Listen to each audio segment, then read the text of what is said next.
It's me, Alex. I'm just your average guy, you know?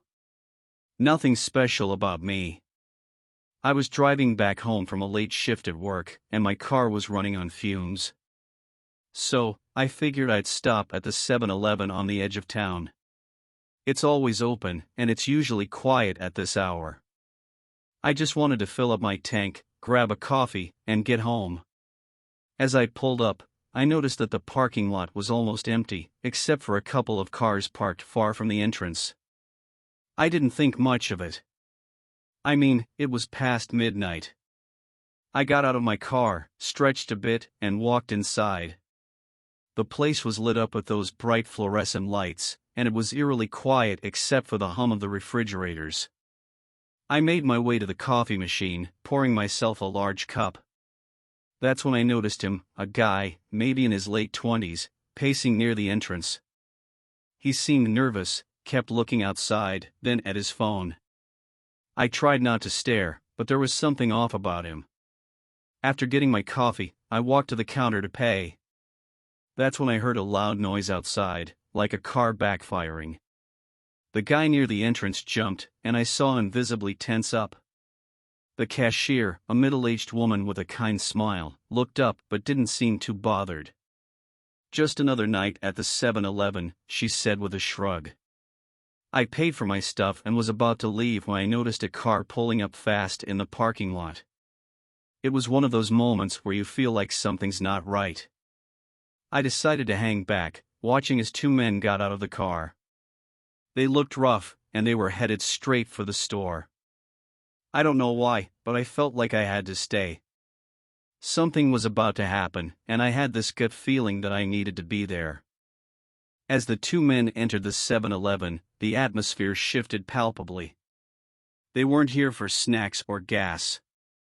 Their eyes scanned the store, landing on the guy who'd been pacing earlier. He looked cornered, like a trapped animal. The men said something to him, their voices too low for me to hear, but their body language was clear, they were threatening him. I instinctively moved behind one of the aisles, trying to stay out of sight. My heart was pounding. I'm no hero, and I didn't want any trouble. I just hoped they'd do their business and leave. The conversation between the men grew heated. I couldn't make out the words, but the tension was rising. The cashier was watching them, her face a mix of fear and resignation. It was clear this wasn't the first time she'd seen trouble here, but she was as unsure as I was about what to do. Suddenly, the guy who had been pacing pulled out a small object from his pocket. It glinted in the fluorescent light. A knife. The situation escalated quickly. The two men lunged at him, and a scuffle broke out. It was chaotic, with shouts and the sound of things being knocked over. I peeked around the aisle and saw the cashier frantically reaching for the phone, presumably to call the cops. The fight was getting out of hand, with the three of them grappling and striking each other. I was frozen, unsure whether to intervene or stay hidden. That's when I heard a cry of pain. One of the men had gotten the upper hand, and the guy with the knife was on the ground, bleeding. It was brutal and shocking. The two men seemed to realize they had gone too far. They quickly fled the store, leaving the injured man behind. The cashier was on the phone with the police, her voice shaking. I finally moved, going over to the injured guy. He was conscious but clearly in bad shape. I didn't know what to do, so I just tried to talk to him, keep him awake until help arrived. The police and ambulance came pretty fast. The paramedics took over, and the cops started asking questions. I told them what I saw, feeling like a bystander in a crazy movie scene. The rest of the night was a blur of police lights and questions. As I finally headed home, the sun was starting to rise. I couldn't shake off the feeling of how quickly things can turn dangerous, how a simple stop at a gas station can become a life-threatening situation. I was just glad I wasn't hurt, but I knew I'd never forget that night. The next few days were a blur of police questions and restless nights.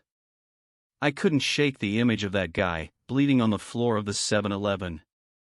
The police told me the injured man was in stable condition, but that didn't do much to ease my mind.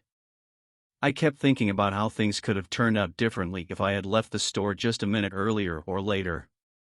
I decided to visit the 7-Eleven again a few days later, during the day. The place looked different under the bright sunlight, less ominous than it had that night.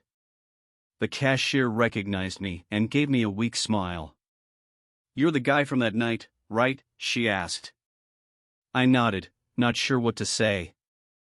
She told me that the injured guy was a regular, always quiet and kept to himself.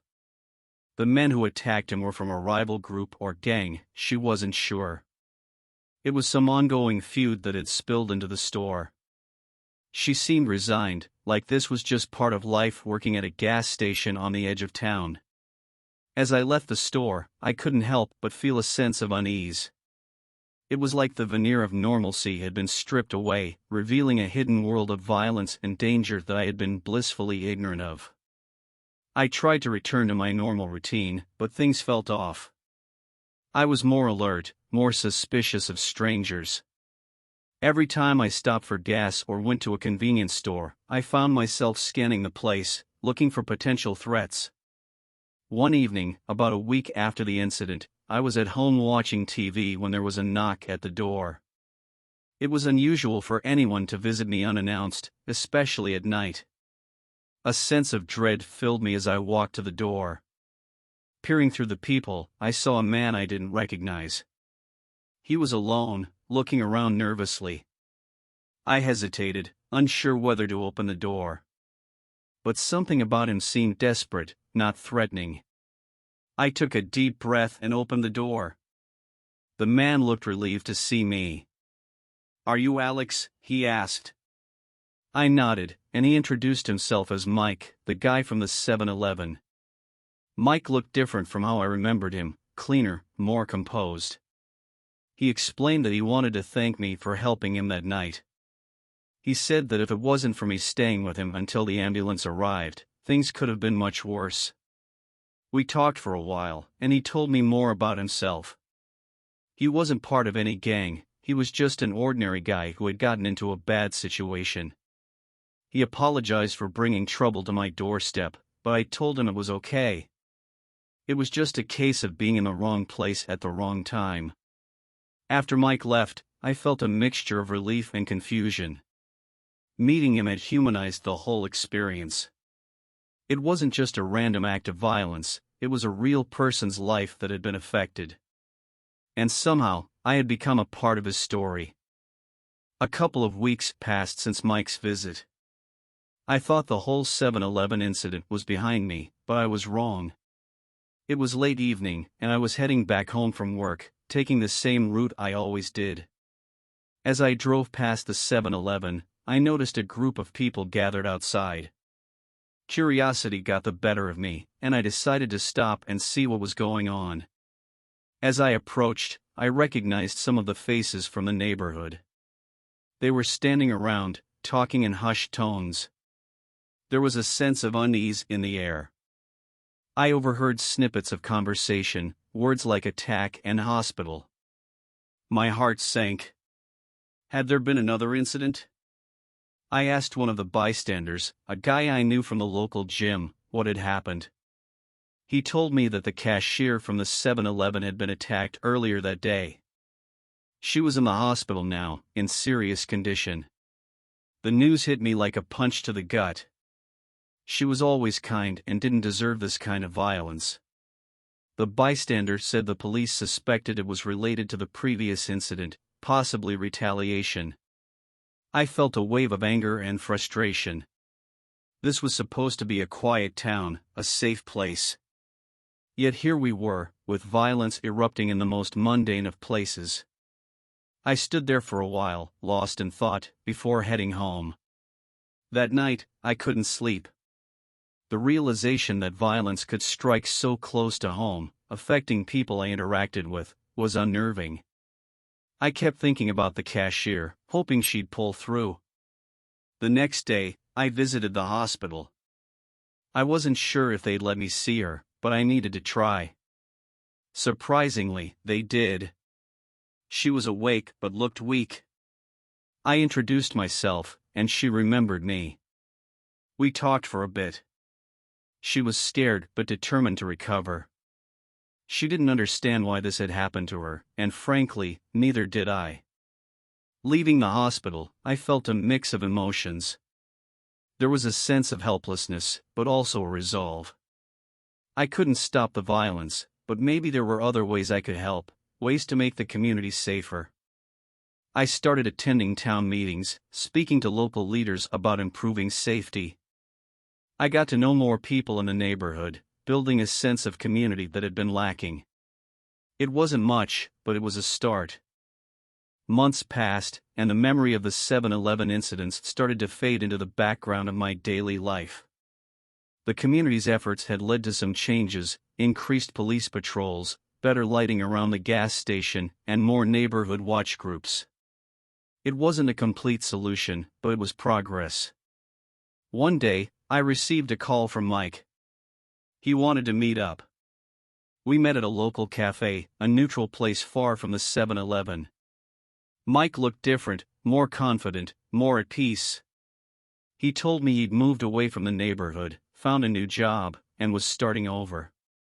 He wanted to thank me again, saying that what happened at the 7-Eleven was a wake-up call for him.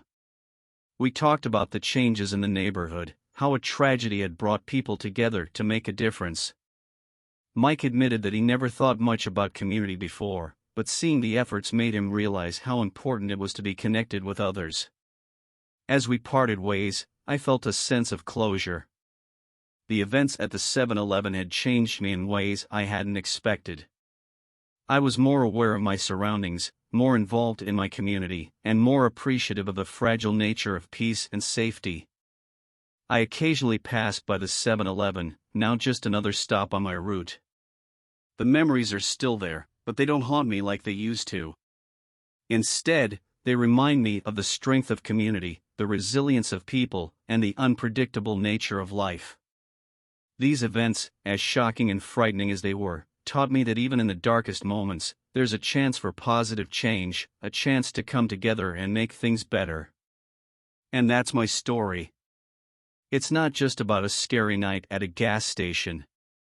It's about how life can change in an instant, how we react to those changes, and how we can come together in the face of adversity. Don't miss out on our latest spine-tingling tales. If you enjoyed this story and are eager for more, be sure to hit that like button. Your support means the world to us. Also, remember to subscribe to Shocking Tales and turn on notifications. This way, you'll be the first to hear our newest, most chilling stories. Join our community of thrill seekers and storytellers today, and let's explore the depths of real-life mysteries together. Like, subscribe, and brace yourself for the next shocking tale.